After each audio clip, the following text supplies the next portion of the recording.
కన్యా రాశి వారికి ఈ సంవత్సరం పొడుగుతా శని గారి యొక్క స్థితి సంచారం ఏమాత్రము మారబోవడం లేదు కాబట్టి, శని గారి యొక్క దృష్టి రాశి మీద పడుతోంది కాబట్టి శని గారికి జపాలు లేదా స్తోత్రపారాయణలు లేదా తైలాభిషేకము చేసుకోవడం చాలా చాలా మంచి పద్ధతి. అయ్యే పనులు ఒక్కొక్కసారి ఆగినట్టుగా అయ్యి చికాకు పెడతాయి.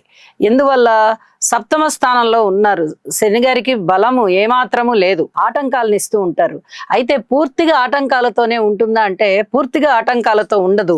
జూన్ 1వ తేదీ వరకు దశమ స్థానంలో ఉన్నటువంటి గురుగారు ఇక అప్పటి దగ్గర నుంచి కర్కాటక రాశిలోకి వస్తారు, లాభస్థానంలో ఉంటారు. కాబట్టి గురువు గారు ఉచ్ఛలో అనేక విధాల వీరికి ఊపిరాడినటువంటి పరిస్థితి.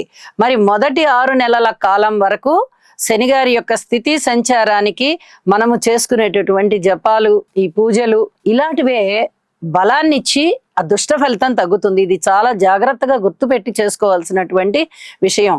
అంటే ఇప్పుడు 2026వ సంవత్సర ప్రారంభంలో గురు బలము లేదు, శని గారి బలము లేదు, ఒక్క రాహు బలం మాత్రమే ఉంది. 6వ స్థానంలో రాహు గారి బలం ఉంది. కాబట్టి ఇక్కడ అనుకోని విధంగా కార్య విజయం ఉంటుంది. అలాగే ఆరోగ్యం బాగుండేటటువంటి పరిస్థితి, శత్రువులు మిత్రులు అయ్యేటటువంటి పరిస్థితి,